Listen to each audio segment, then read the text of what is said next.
Inscrit sur la liste des grands chantiers de l'ambitieux programme de renaissance du président de la République, le barrage de Kandaji, véritable infrastructure socio-économique en dépit des multiples obstacles, aujourd'hui circonscrit, des mesures appropriées sont en train d'être prises par le gouvernement pour la remise effective de la mise en œuvre de ce grand ouvrage, d'où l'intérêt de cette visite du Premier ministre chef du gouvernement, accompagné de plusieurs membres du gouvernement, des partenaires techniques et financiers, des autorités régional du Haut-Commissaire à l'aménagement du barrage de Kandaji, visite qui a permis au chef du gouvernement de constater de visu les différentes réalisations, mais aussi et surtout de recueillir les informations pour la remise en route de ce grand chantier au plan technique, contractuel et institutionnel.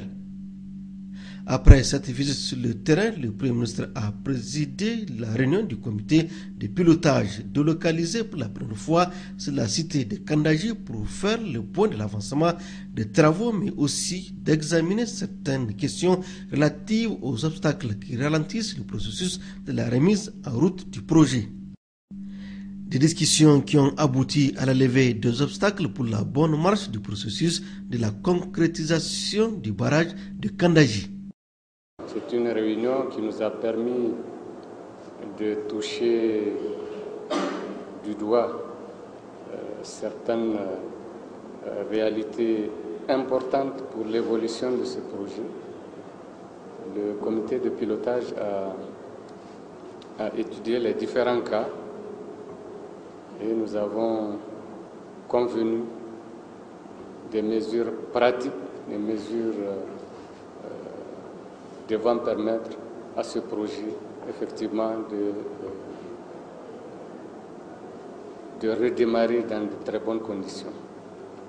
Parce que, comme vous le savez, après la rupture du contrat avec l'entreprise adjudicatrice qui a eu le marché donc en 2010, nous avons perdu beaucoup de temps et maintenant les conditions sont réunies pour redémarrer et engager une dynamique permettant de réaliser le barrage dans de meilleures conditions.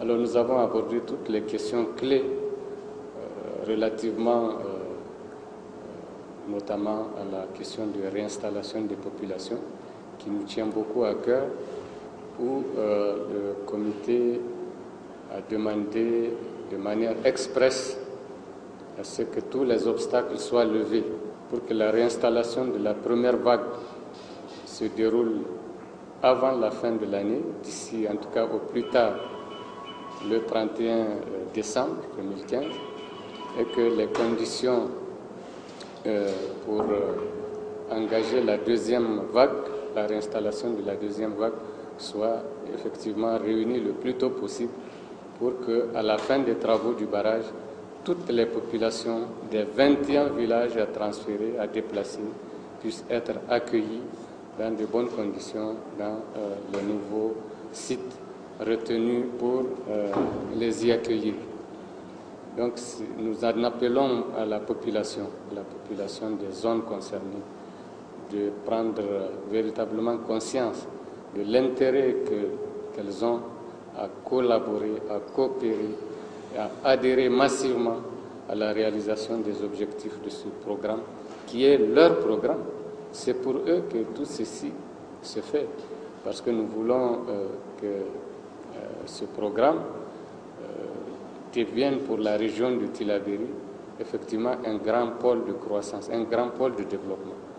Et c'est en cela que la participation volontaire et active des populations est véritablement requise. Nous leur demandons de tout faire, consentir tous les sacrifices pour adhérer et participer et faciliter la réalisation des objectifs de ce programme.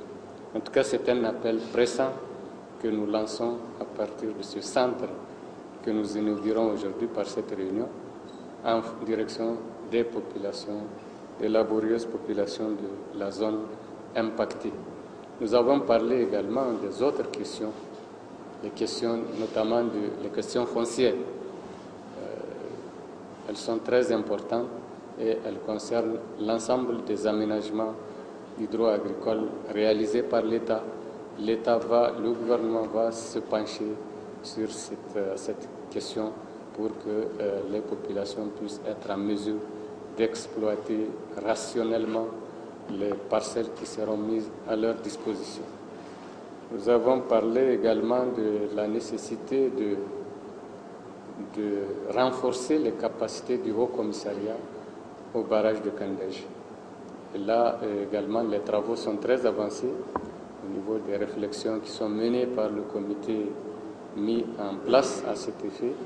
Et nous allons très prochainement opter pour une structure qui soit véritablement opérationnelle et apte à faire face aux exigences de la gestion d'un tel projet, d'un tel ouvrage complexe et important pour notre économie.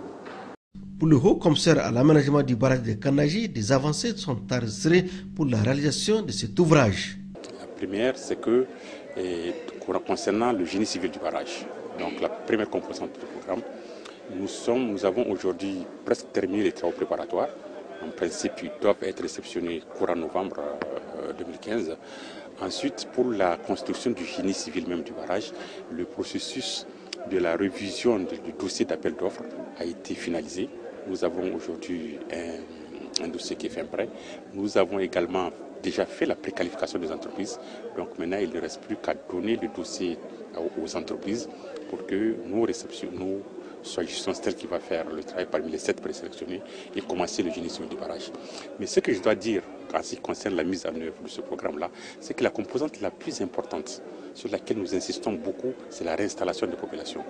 Il y a quand même 45 000 personnes à déplacer. On a une vingtaine de villages administratifs à déplacer, une centaine de hameaux à déplacer et même un peu la ville d'Ayuru. Donc c'est cette activité-là que nous sommes en train de faire. Et de ce point de vue-là, également, il y a des avancées. Nous avons fait deux vagues. La première vague, nous sommes déjà avancés. L'exposé que j'ai fait tout à l'heure a fait ressortir clairement. Aujourd'hui, on a investi déjà à peu près 30 milliards de francs CFA pour la réinstallation des populations de cette première vague-là.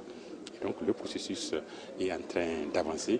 Nous allons attaquer bientôt le processus de la réinstallation de la deuxième phase. Donc de ce point de vue-là, on peut dire que sur le génie civil, les avancées sont réelles. La réinstallation, nous sommes en train de tout faire pour la finaliser et faire en sorte que donc, ce barrage prenne son envol. Ce qu'il faut dire également, c'est que du côté du financement, aussi des financements sérieux ont été faits. À l'époque, on n'avait pas mobilisé l'essentiel du financement. Aujourd'hui, on a quand même l'essentiel du financement pour mettre en œuvre ce programme. Et l'organe qui est le Haut-Commissariat chargé de la mise en œuvre du programme, cet organe également est en train d'être restructuré pour être renforcé. Et déjà, le renforcement a commencé parce qu'aujourd'hui, on a une assistance technique d'une dizaine d'experts internationaux qui sont recrutés, qui sont avec nous pour nous accompagner dans la mise en œuvre de ce programme-là. Ainsi, au terme de cette réunion, le gouvernement a renouvelé son ferme engagement à tenir encore sa promesse pour la concrétisation de cet ambitieux projet de développement indispensable pour le Niger.